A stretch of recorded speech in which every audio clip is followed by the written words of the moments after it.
Ladies and gentlemen, good evening. My name is Chris Starling, and I'm the Director of Military and Veteran Affairs here at the Marines Memorial Club. On behalf of General Myatt, our President and CEO, it's my pleasure to welcome you tonight to meet James Bradley and to discuss his new book, China Mirage.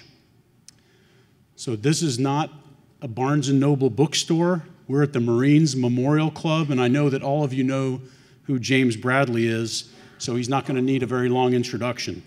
You know that his father was one of the Iwo Jima flag raisers, and you know that his book, Flags of Our Fathers, was #1 on the New York Times bestseller list and was subsequently made into a great motion picture by Steven Spielberg and Clint Eastwood. James Bradley has studied and traveled extensively throughout Asia. And now please help me welcome a distinguished author and historian, James Bradley. Thank you, folks. It's great to be here, but I hate to do this, but I have to tell the United States Marine Corps the real truth about the flag raising on Iwo Jima. You know, my dad was a Navy corpsman. He was the only Navy member of the flag raising. And the truth is that the Marines were struggling with the pole. 5 Marines were struggling with the pole up on Iwo Jima, and then the Sergeant Mike Strank, said to my father, "Hey, Doc, lend us a hand." So the moral there is that the Marines could not get a flag up without the Navy. Hate to tell you that.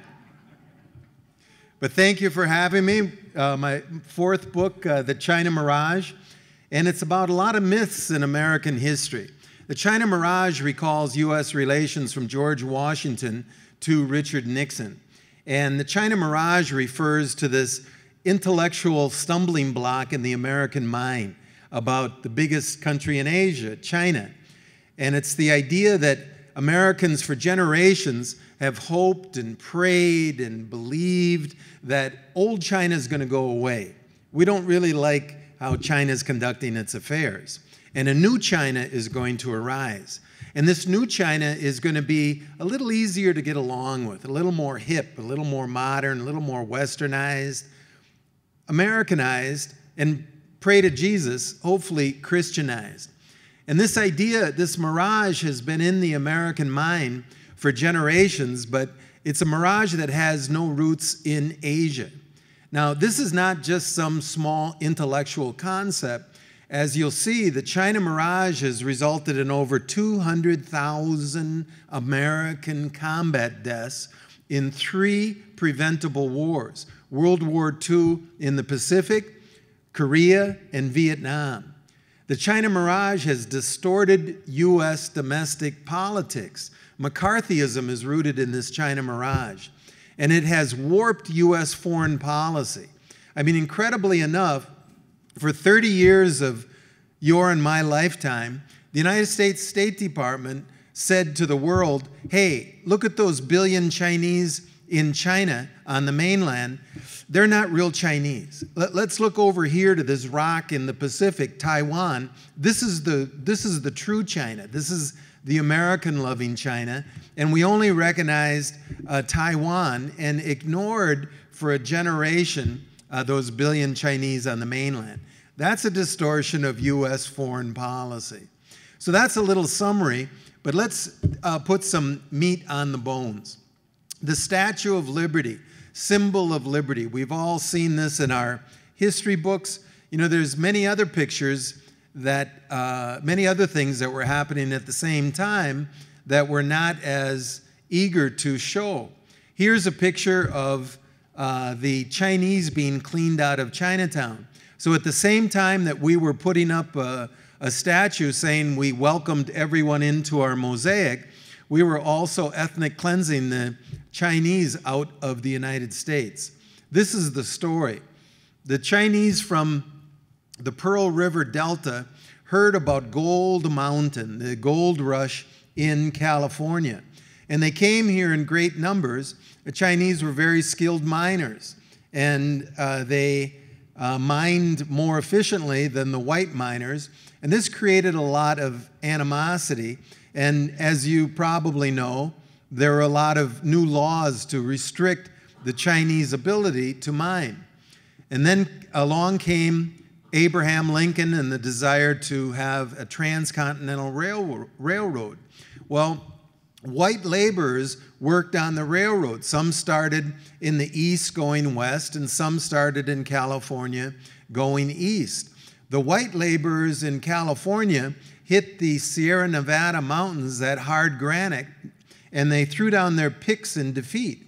And we had to bring in the Chinese, who had a little skill in building the Great Wall of China and a few other projects for a few thousand years. And they bored through the Sierra Nevadas, and the governor of California wrote to the President of the United States, and he said, without the special skills of the Chinese laborers, the western part of this great transcontinental railway would not have been completed. Well, after the transcontinental railway was complete, the Chinese dispersed all over the West. And there were Chinatowns in almost every railroad town in the United States. A true rendering, or I should say, John Wayne movies would be accurate if John Wayne stayed in a Chinese hotel and he bought his bullets in a Chinese hardware store and he ate in a Chinese restaurant. The Chinese were all over the western part of the United States. But this was a problem for the Americans. Here's a picture of the final stake on the Transcontinental Railway being driven.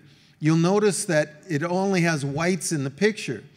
This is very interesting because the rail in the picture was laid down by Chinese laborers early that morning. And then when it came time to take the picture, we pushed the Chinese out of the picture frame, just as we've tried to push their contributions out of American history. So when the Chinese dispersed around the West, a terrible thing was about to happen. They would breed with the white women, and then democracy might fall. So the United States Congress, in its wisdom, in 1982, determined that you couldn't get democracy into those Chinese noggins, that Chinese brains couldn't absorb democracy. That's really what the U.S. Senate did say. You'll see their official language in the book. And they said, therefore, for the health of the republic, it's necessary to exclude the Chinese from the United States. Up until 1882, there was no concept of illegal immigration. We welcomed everyone into our mosaic until, for the first time, we excluded somebody, and it was the Chinese on the basis of race. Here's a picture of the chief of police of Seattle leading vigilantes. They surrounded Chinatown, gave the Chinese 1 hour to get out of town, and put them on a ship. In Tacoma, they put them on trains, ran the trains out to the countryside, stopped the trains, and then shot them. The point here is that we distorted our immigration. If we had not excluded the Chinese from our mosaic in the 19th century, it wouldn't be unusual for Washington Governor Gary Locke to be ambassador to China. We would have had many such back and forth relationships like that across the Pacific.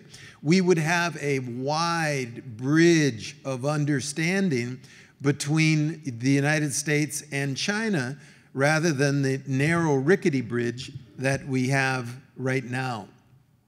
So we didn't want any Chinese living next door to us here in the United States, but when we looked at those Chinese over in China, we imagined what they wanted to be. My point is, we scraped the Chinese off the western part of the United States, and it's as if we ended up with a big blank screen, and then we projected imagery of what we wanted the Chinese to be. This picture is taken from a Harper's magazine in the 1800s, and this was the image of the Chinese that we liked. Chinese who looked up to the United States, Chinese that wanted to grow up and be just like us, Americanized and Christianized. This is really what I mean by the China Mirage, this American idea that, that the Chinese are really looking to be little Democrats like us. So let's jump to the life of Franklin Delano Roosevelt. It's amazing to me that when we hear the name Franklin Delano Roosevelt, we should immediately think China. It was one of the major influences in young FDR's life. His mother, Sarah Delano Roosevelt, grew up in a mansion in Hong Kong. Sarah Delano Roosevelt was the one who paid Franklin's bills. Franklin Roosevelt never had any big high-paying jobs. He was a public servant most of his life. But he had yachts, he had townhouses in New York, summer place up in Maine. Where did that money come from? It came from the Delano line. Where did the Delanos get the money? Grandpa Warren Delano was the American opium king of China. He was the biggest American opium dealer. So it's as if the Cali cartel shoving cocaine into the United States grew a president of Colombia. Now, people are surprised Warren Delano was an opium dealer, a criminal in the eyes of the Chinese. And some people think this is just a little slice of, an unusual slice of history that I've picked out, but it isn't. If you go all over the East Coast, you'll see the influence of opium fortunes. Go to the campus at Yale University. The tomb, which is the headquarters for the Skull and Bones Society, is on the campus of Yale University. That tomb is still financially supported by the Russell Trust. Warren Delano worked for the Russell family. It was the Russell Company that he worked for, the biggest opium dealers in China. Yale is built on land donated by opium barons. The #1 most famous building on Columbia's campus is the Low Library. That's named after Abbott Lowe, who dealt opium with Warren Delano out there in China. Princeton University's first big benefactor was Stephen Green. Stephen Green took over Russell and Company's opium operations after Warren Delano returned back to the United States, a rich man. America's first manufacturing city, Lowell, Massachusetts, was founded by opium money. The first railroads in the East Coast, opium money. Ralph Waldo Emerson, the great transcendentalist, how come he had so much time to sit around and think? Because he married into an opium fortune. The Council on Foreign Relations, the Coolidge family, opium. Chiquita Banana, AT&T. Scratch the history of anybody with the name Forbes in their name, like Secretary of State John Forbes Carey, and you'll see an opium fortune. His great-grandfather was an opium dealer. So, you know, when the Chinese talk about 100 years of humiliation, this is what they're talking about. We were shoving opium under the eyes of the British, French, and the United States navies. Warren Delano was consul out there in Canton and welcomed the first Navy ships, U.S. Navy ships, to participate in the first Opium War. Go over to Canton, which is Guangzhou now, and you'll see statues celebrating the man who asked Warren Delano to please stop smuggling opium. Go to New York's Chinatown. You'll see the Chinese Americans have erected 2 statues to their heroes. One is to Confucius. The other one is to Commissioner Lin, the official that asked Warren Delano to give up his opium stocks. So now let's jump to the 20th century. Sun Yat-sen was the George Washington of China, and his #1 money man was Charlie Song. I love the story of Charlie Song in this book. Charlie Song, at a young age, emigrated to the East Coast of America. And that was a smart move, because on the West Coast, we were shooting the Chinese into the sea. Charlie, as a 18-year-old, goes to North Carolina.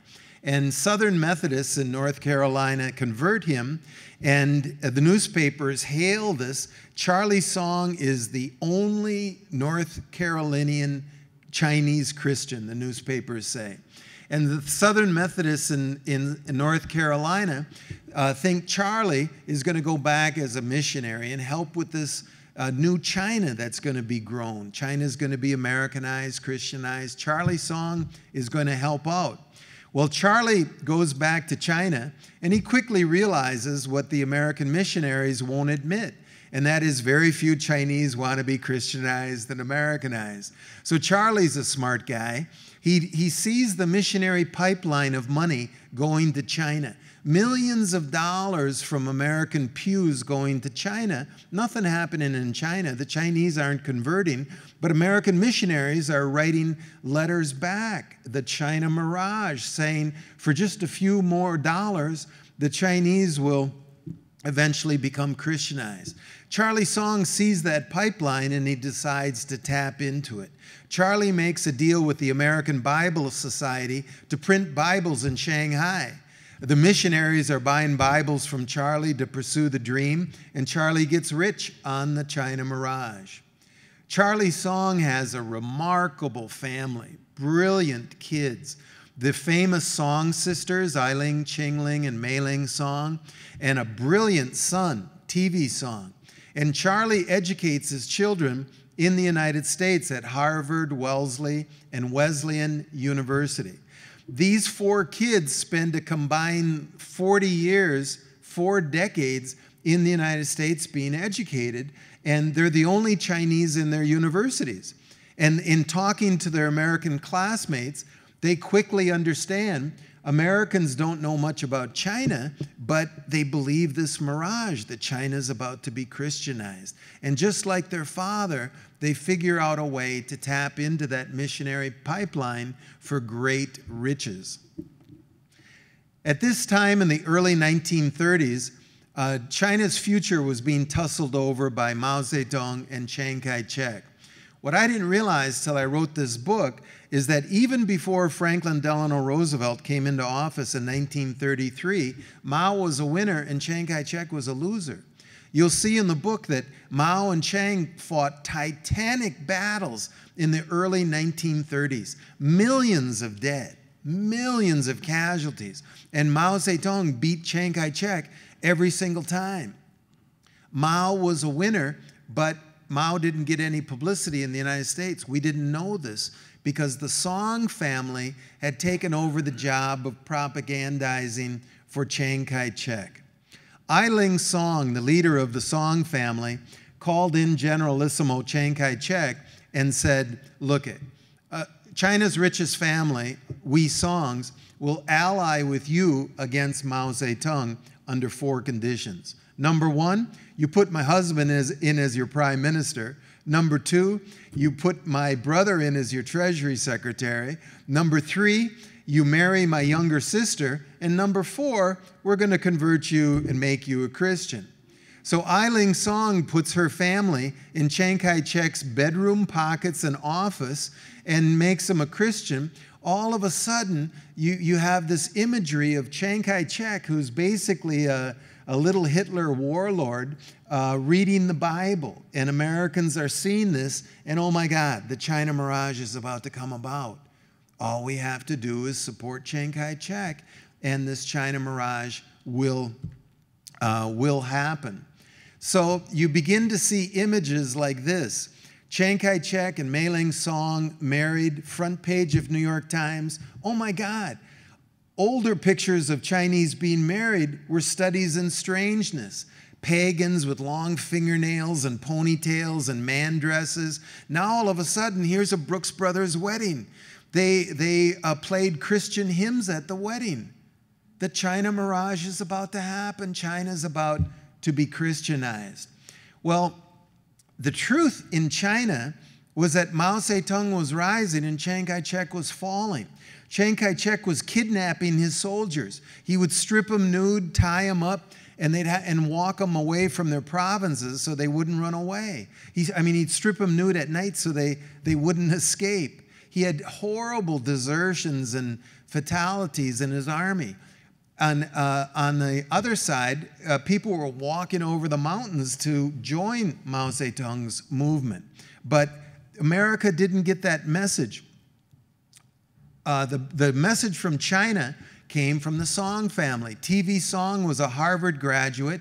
He bonded with Franklin Delano Roosevelt in the Oval Office. The State Department did not want the Song family in direct contact with President Roosevelt. They wrote memos about it, that this is not a good idea to go around the State Department, but FDR and TV Song bonded.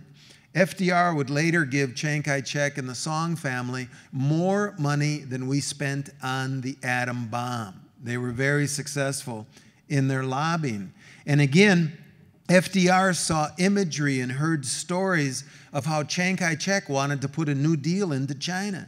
Chiang Kai-shek wanted to have a Christianized China, and Mao Zedong was just a bandit off to the side that nobody had to worry about. The opposite of reality in China. The China Mirage in Washington at odds with China reality in China. Henry Luce was the founder of Time magazine. This was the first huge multimedia juggernaut.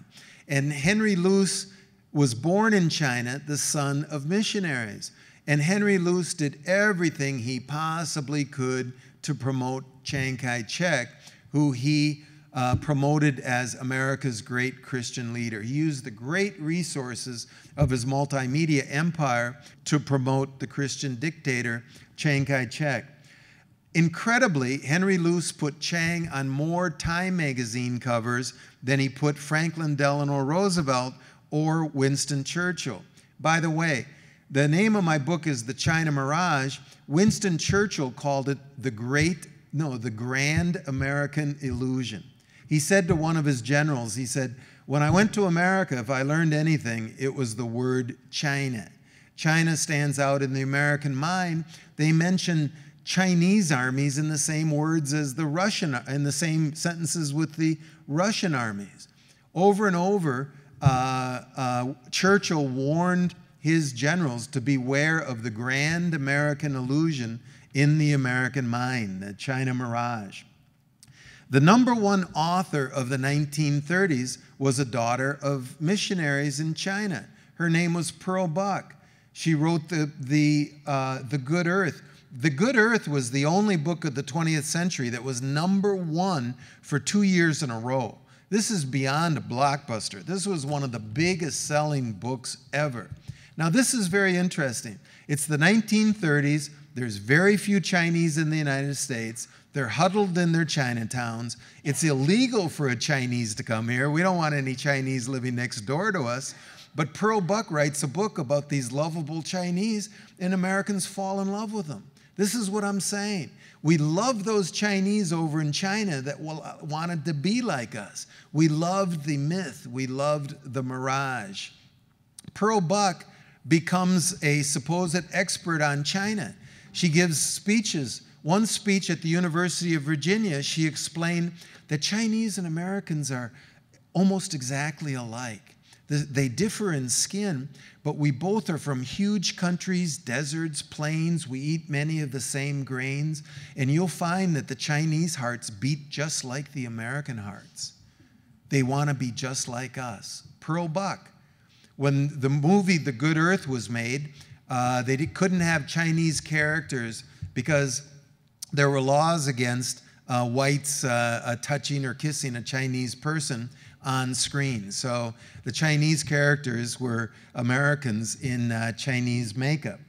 Well, what was Chiang Kai-shek's problem in the 1930s? It was that the Chinese had invaded his country.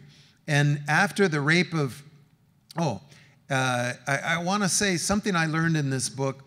You know, the Japanese went into China, and we can see a lot of newsreels about the brutalities of the Japanese in China. One thing I didn't realize is that who supplied the Japanese all that military equipment, all that oil and gasoline and steel throughout the 1930s? It was Franklin Delano Roosevelt. The State Department said, frankly, there's no resources in China that we can't get anywhere else. It really doesn't matter if Japan takes all of China. But on the other hand, Japan was America's best industrial customer in Asia. Japan was buying 1/2 of our cotton crop. supplying silk for hosiery, and American industry made tremendous profits supplying the Japanese war machine all throughout the 1930s. Well, Chiang Kai-shek saw an opportunity here. After the rape of Nanking in 1937, Chiang and the Song family meet with their favorite sycophants, American missionaries, and they devise a plan. These missionaries go to New York and they establish a China Lobby Committee in downtown Manhattan, 2 blocks from the New York Public Library. It's staffed by American missionaries, and it's headed by the first Washington wise man, Henry Stimson, the former Secretary of State, the genius of foreign relations in the United States in the 1930s. And they call their committee the American Committee for the Non-Participation in Japanese Aggression. And that's what they wanted to do. Chiang Kai-shek and the Songs founded this committee to propagandize Americans to stop supplying the Japanese. And this argument was very sophisticated, very slick brochures, speeches, radio, advertising. 2 years of propagandizing the American public convinced 75% of the Americans, according to the Gallup poll, that you could cut Japan's oil with no problem. This was the argument. Americans, you should feel guilty about what you're doing.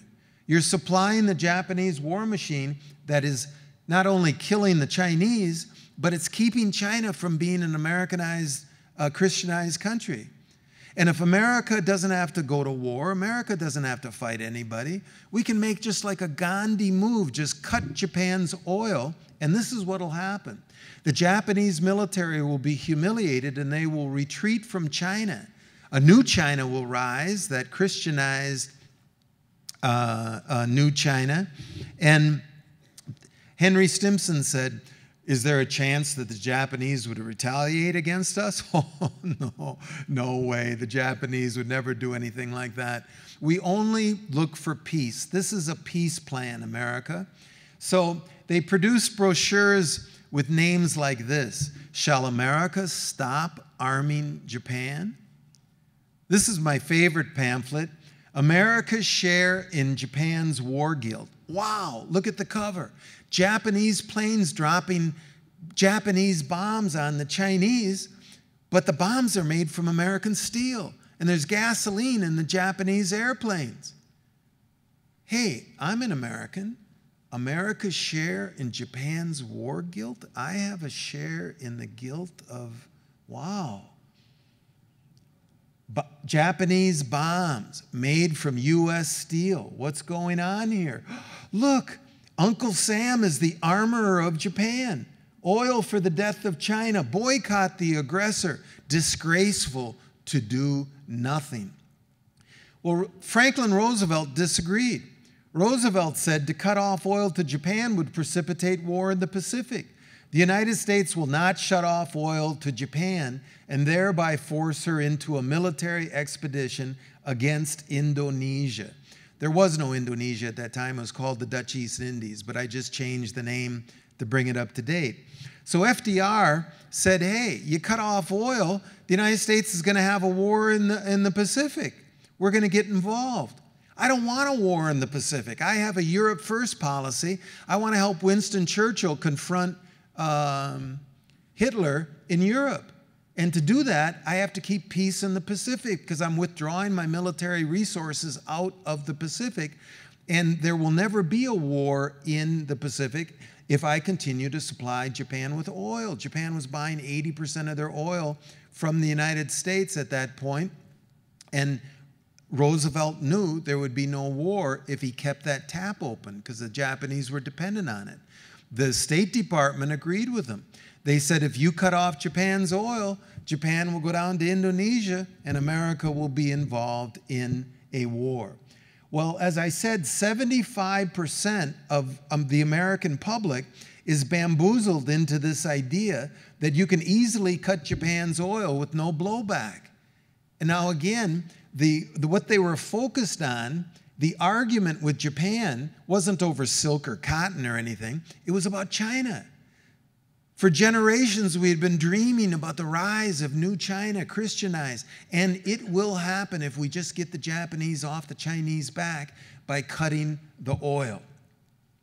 So in July of 1941, Roosevelt is about to disappear from the United States, but he doesn't tell the public why. He's going to go up to Canada to meet Winston Churchill in what later will be called the Atlantic Conference.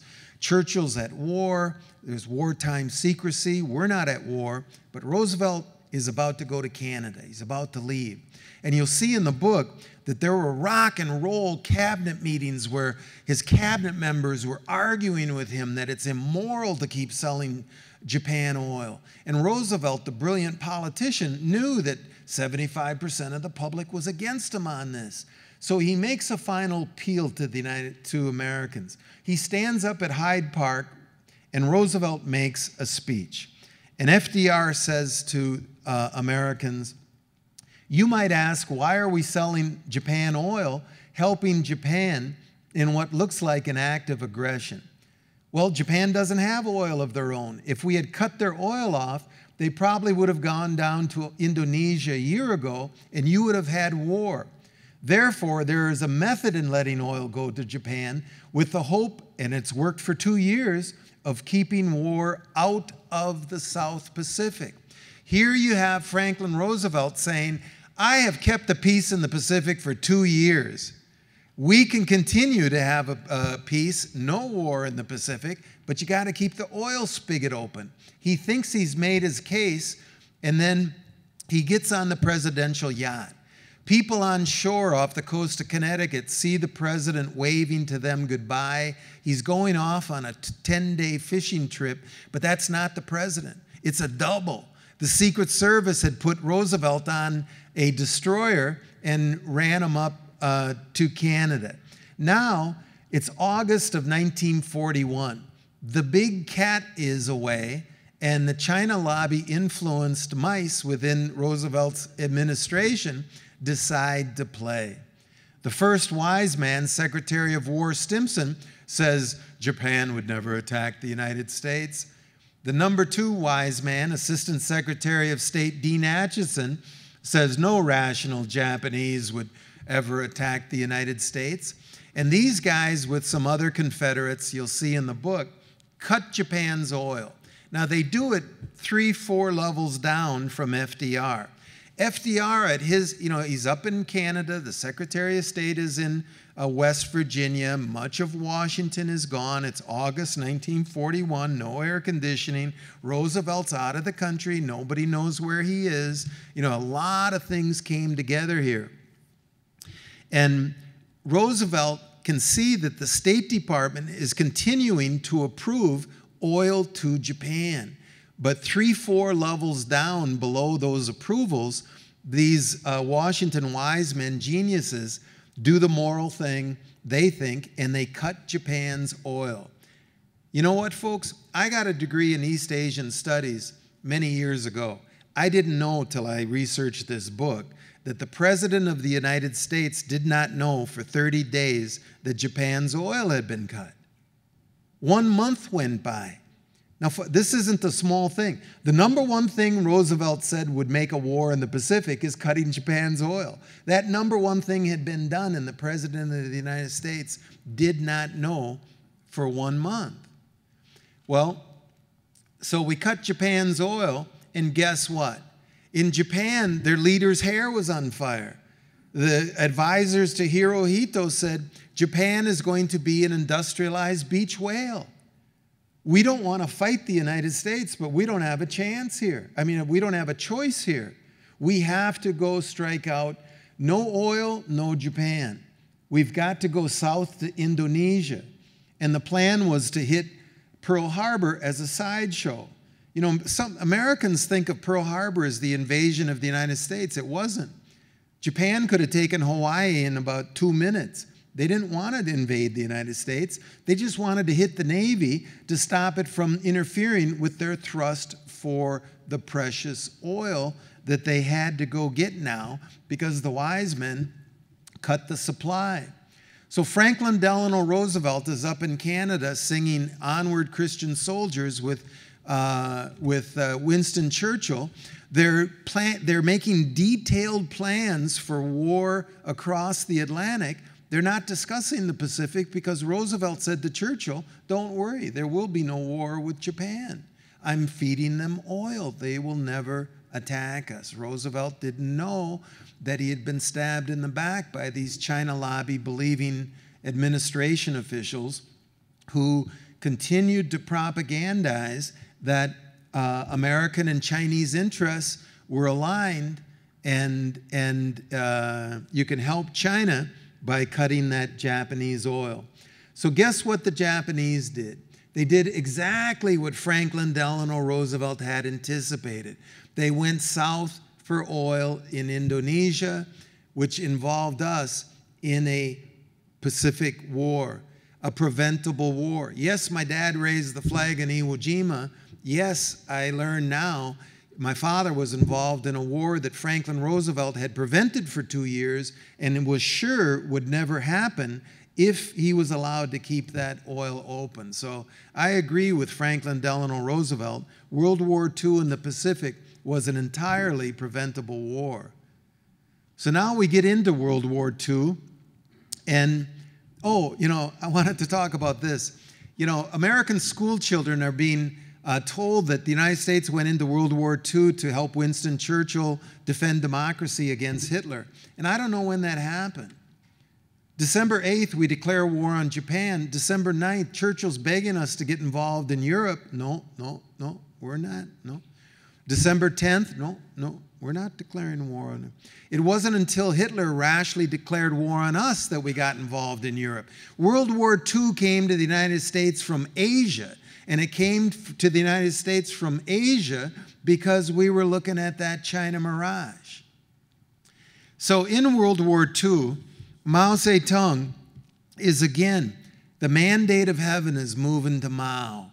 But the propagandists in the United States are only showing Chiang Kai-shek on the cover of Time magazine. We know little about Mao.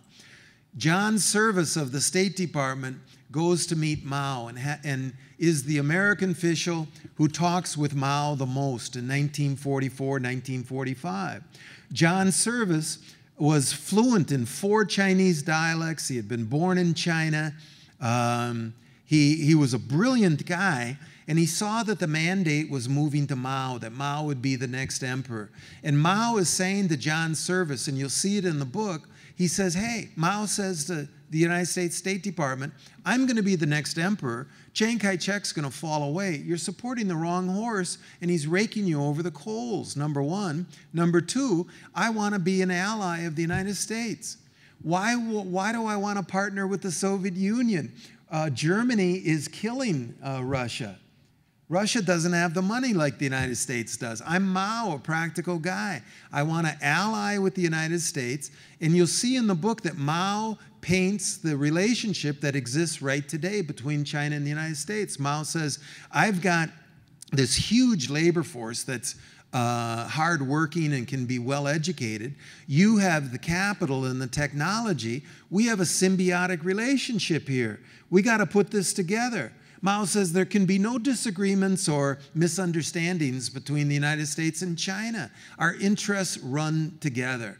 Mao is reaching out to the United States. Mao writes a cable to Franklin Delano Roosevelt. Mao had never been on an airplane, but he's willing to get on an airplane to come to the White House to say, I'm going to be the next emperor, and you're getting blackmailed by Chiang Kai-shek. It doesn't make sense. Mao was looking to reach out to the United States, and these efforts at friendship were blocked by a lot of people in the China lobby. So Mao becomes the emperor in 1949, and my school books told me that Mao was immediately an aggressive American hater. Well, you know what? 5 years earlier, he had reached out to the United States. The United States not only spurned his hand, but supported Chiang Kai-shek. Mao had said to the State Department, don't support Chiang Kai-shek. We'll have a civil war. Millions will die. I'm going to win in the end. If America doesn't support Chiang, I'll take over earlier. You support Chiang, millions will die. I'm going to win. Mao was right. The Washington wise men, out of spite, then did not recognize Mao's government. Chiang flees to Taiwan, and the United States State Department says, that's not China on the mainland. This rock here in the Pacific, this is China. I think Chiang went to church this morning. It's true. It sounds funny, but for 30 years, Taiwan was China and China was not. Because of this China Mirage. This is what America had been imagining for generations. This China that wanted to become like us. So Mao rises, and you have to put yourself in the place of my grandparents and my parents who are in America, and all they have only seen imagery of Chiang Kai-shek as the leader of China, and China is going to be Christianized. Now all of a sudden, a pagan who used to live in a cave, Mao Zedong, is the emperor of China. Something must be wrong here. I know China wants to be democratic. There must have been traitors in the State Department. Joe McCarthy rides this wave. McCarthyism was embedded in this surprise Americans had because they were looking at this mirage. Look at the first speech that Joe McCarthy made that made him a national figure. McCarthy holds a sheaf of papers and he says, I have the names of 223 communists in the State Department. Well, if you read the speech, he only mentions one commie in the State Department, and that's John Service. The guy who knew Mao Zedong best was the first guy that McCarthy had to get out of the State Department. McCarthyism then sweeps out every Chinese speaker in the State Department. Everybody who knew Zhou Enlai or Mao Zedong was fired from the State Department. Incredibly enough, during the 1950s, we had 0 people in the United States State Department that could speak Chinese. You speak Chinese, we don't want you. See this island over here in Taiwan? You know, the songs speak English. We can speak directly to them. So the propaganda continues. Chiang Kai-shek, the far-sighted leader, the friend of America, and look at Mao on the cover of Time magazine. Man, what a bad guy running this slave economy, all these slave ants under Mao. Wow, they're Chinese people with these commies on top of them.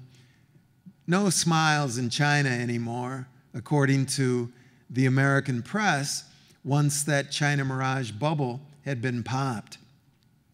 Let's go to 1950. Wise man Secretary of State Dean Acheson is in charge, and they draw a border in the ancient kingdom of Korea, and they make a North Korea and a South Korea.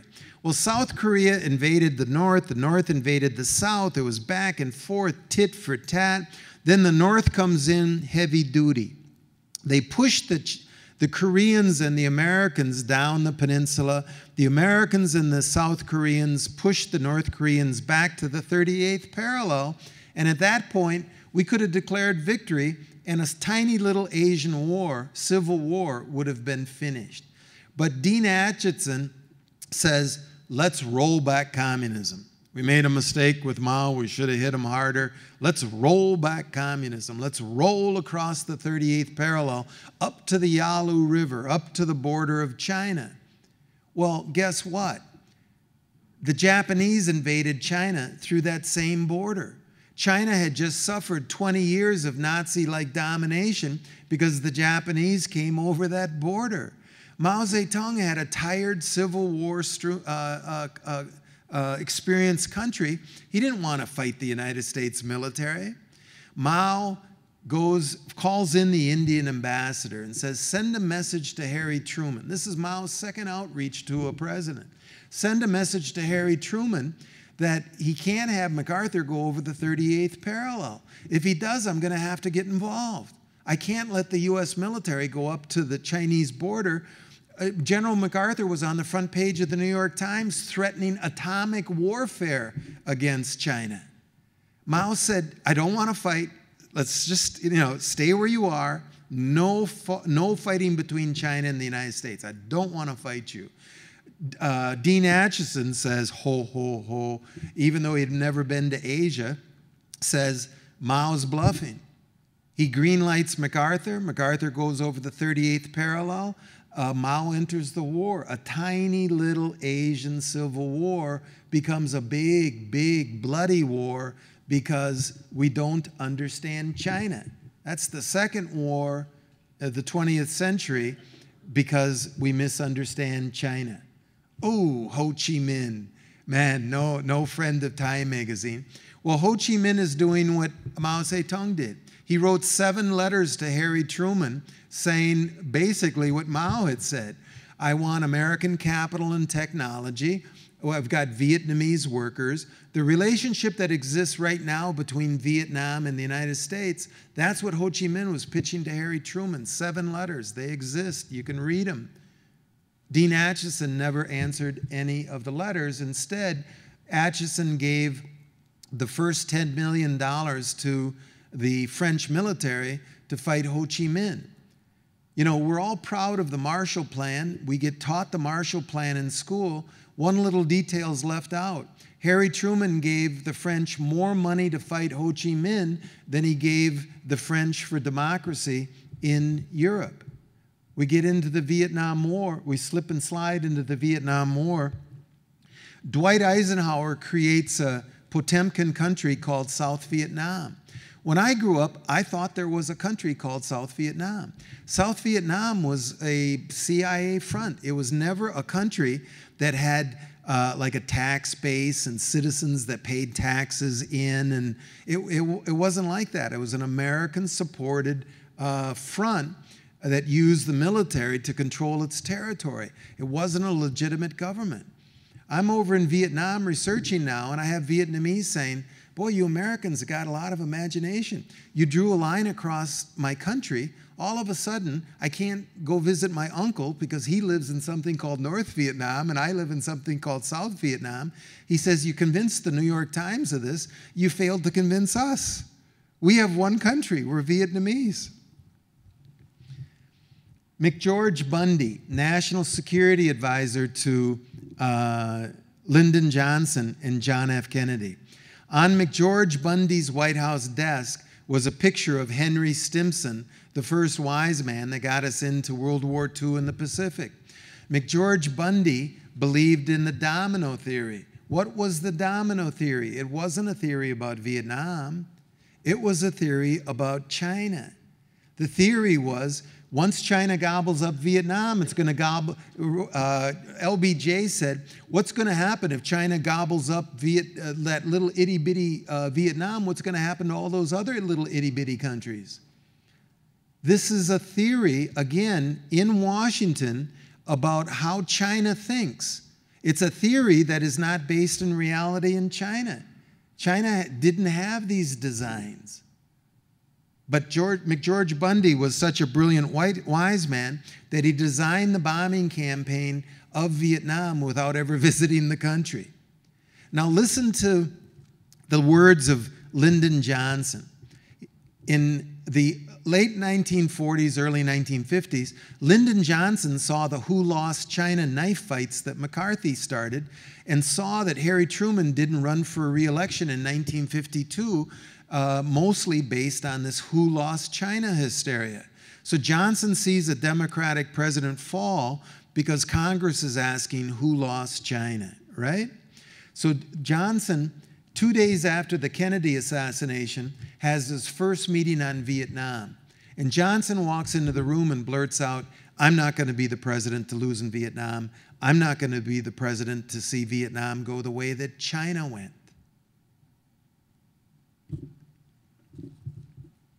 So, how are we looking at China now? Look at these magazine covers. Angry China. The dangers of a rising China.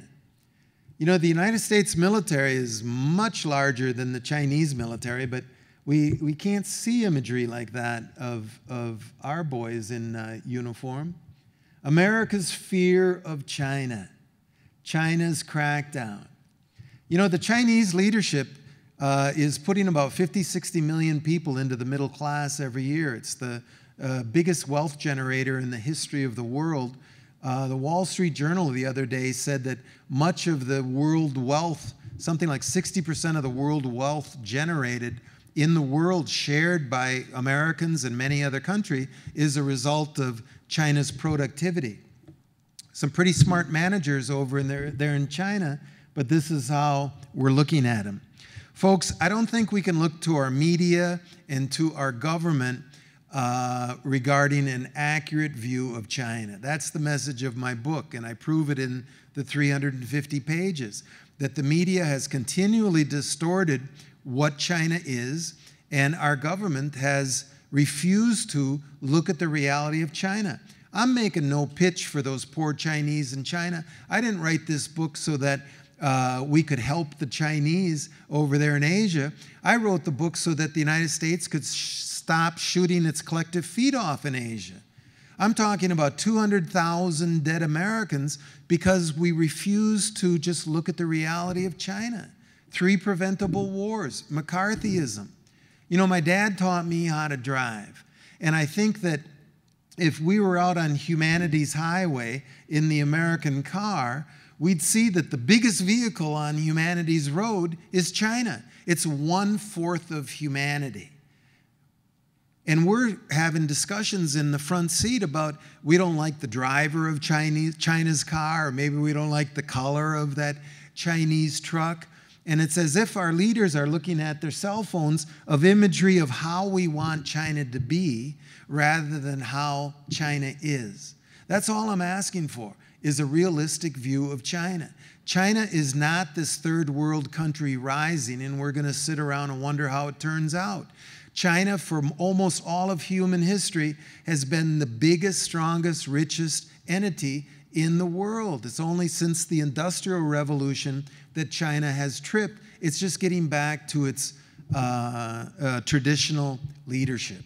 So again, this is a call not to understand the Chinese for their benefit, but just to look at reality in Asia so we stop shooting ourselves in the feet in Asia.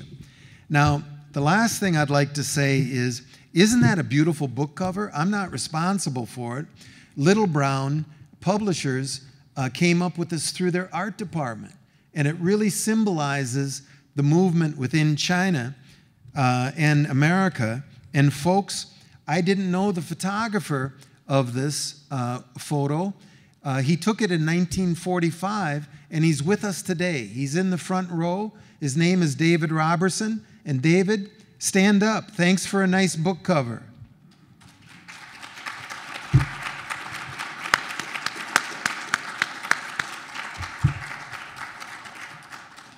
Thank you, David, and thank you, folks, for coming. And now I get subjected to Q&A. You know, thank you for a really great and interesting, different perspective on history than I've ever seen. And I remember as a kid being 6 or 7 years old, and my best friend's dad would always talk about Red China. And I didn't even know what the heck it meant until later in life when you start to learn what that means. And this really put a lot of things in perspective.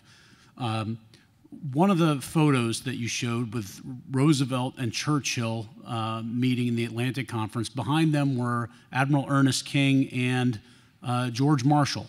And these were 2 very educated men who understood the Pacific as well as Europe. You do mention in the book, there are several pages that are dedicated to, or that address Marshall in particular, and also Vinegar Joe Stilwell. You had China experts within the military. What was the impact? Was the military element just silenced, or did they have any impact with the leadership? You know, I thank you for that question, because the great General Marshall had served in China, and he knew that Chiang Kai-shek had these locust armies, and that the Song family and Chiang were just fleecing the United States with this China Mirage. But General Marshall was also not only a great soldier, he was also sensitive to political realities, and he knew that his commander-in-chief had this China Mirage in his head. So General Marshall, you'll see in the book, all of his advisors in China are writing saying, Chiang's not going to fight the Japanese. Chiang's just sitting around waiting for the war to end so that he can confront Mao. And Stilwell is saying Chiang is hopelessly corrupt. He's not the future. We have to work with Mao. Mao is a much more effective fighting force. So the U.S. military is accurately seeing reality in China. And that famous memo from Roosevelt to Marshall, Roosevelt just says, you're wrong. You can't treat Chiang Kai-shek that way. In just 30 years, he's risen up and built a democracy in China that's taken us 200 years. When Mei Ling Song came to the White House, Roosevelt said in a press conference to all of America that China is one of the great democracies of the world. And we don't know if this was hopeful thinking, but definitely the China Mirage was in President Roosevelt's head. The United States military thought very differently.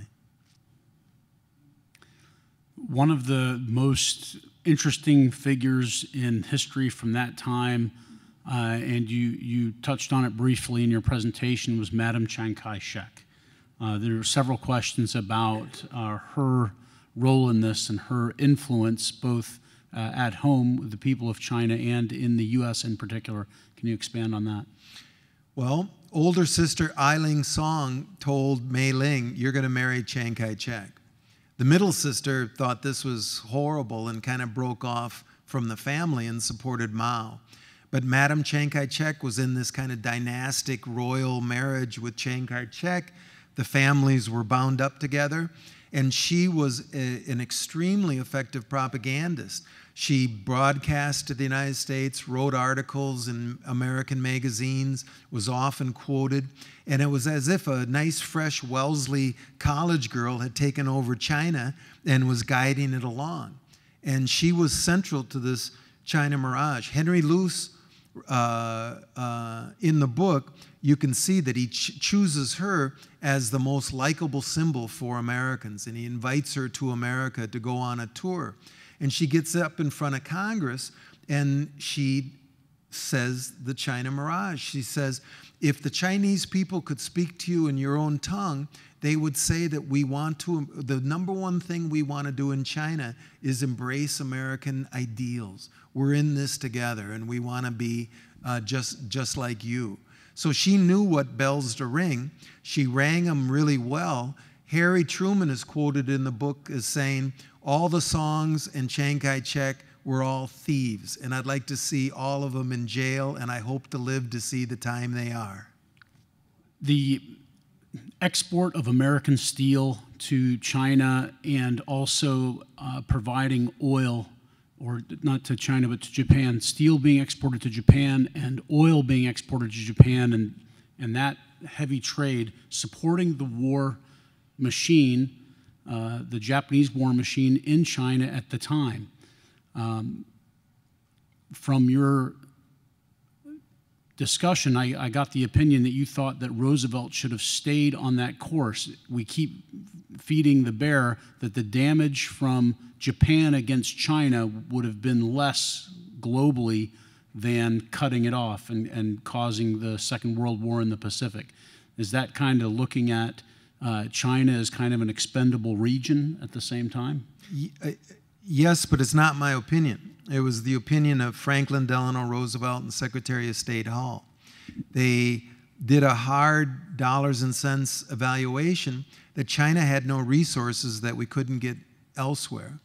Other countries, were much more valuable, and Japan was this huge industrial customer for over 100 years.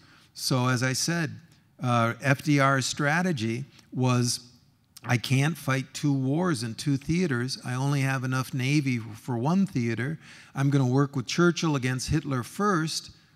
I don't think Roosevelt particularly liked the Japanese killing Chinese, but he just had to prioritize, and he had a Europe first policy. And Roosevelt, you'll see in the book, is telling his military, don't worry about Japan. I'll continue to sell them oil. No matter what the public says, and no matter what you hear me say, Japan is going to be appeased with oil. Don't worry. The Navy was very worried about war with Japan. Roosevelt, the former Assistant Secretary of the Navy, assured him there will be peace in the Pacific. I got it under control. Your book, you talked about looking at administrations from George Washington to Richard Nixon, throughout all these administrations and our China Mirage. Were any of the administrations between that time, did any of the administrations get it right ever, or was it completely Democrat, Republican? Didn't matter. There was this impressions and almost a fraudulent portrayal of China and U.S.-China relations? I would say the latter. The Pacific is the widest physical feature, not the widest, it's the biggest physical feature on the globe, and it has kept us apart. A few missionaries got over, a few Chinese came our way, but there was very little contact between the United States and China, and still today. If you look at the size of the two countries, there's not that much contact. But the question goes back, did any administration get it right? Mostly we just could ignore China, and the information and the dealings with China came through our merchants and our missionaries. Guys like Warren Delano, and the missionaries like Luce's father. And the missionaries, these were highly educated people who had high contacts in Washington.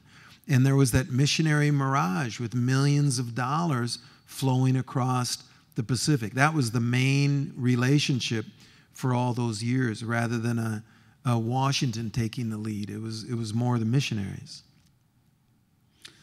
So we have time for one more question so you can sign books. And I got some questions about looking at American foreign policy now toward not just China, but toward the Pacific, and all the talk of a rebalance to the Pacific. And obviously this is a region that our political leaders feel is going to be critical to us both politically and economically in the out years. Do you feel optimistic about that kind of relationship?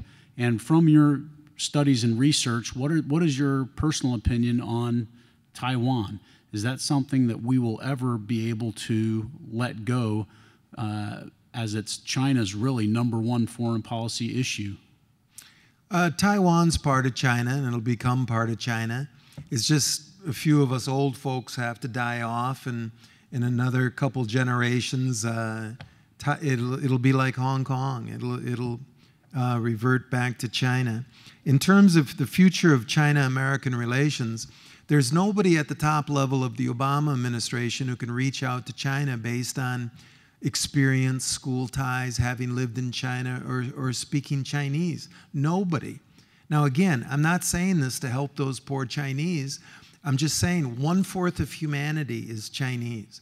If the Chinese decide they like the color orange, it's going to change our ability to buy things colored orange, right? If all the Chinese burp at the same time, it's going to affect the environment. I mean, look at the TED Talk that Kevin Rudd, the former premier of Australia, has on YouTube. He talks about the absolute necessity of knowing what's going on in China for the future of all of us. Now, I'm not going to trust my government or my media to get it right on China. You'd be shocked the number of commentators who've been writing about China in our newspapers and our magazines who've never been to China. Or if they have been, they did a 2-week whirlwind tour, and we're looking to them for expertise on China. This should be like Sputnik. You know, when Sputnik went up, we said, man, science, dump the money in, let's go. We've got to get going. Getting to know China should be that urgent. Stephen Schwarzman is one of the wealthiest men in the United States. He's chairman of the Blackstone Group in New York. Stephen Schwarzman has a huge wallet. He reached in there and took out about $300 million. And he said, for my legacy, what's the #1 thing I can do for the United States of America? And he started the Schwarzman Scholars. The Schwarzman Scholars is based on the Rhodes Scholars program, but it's towards China.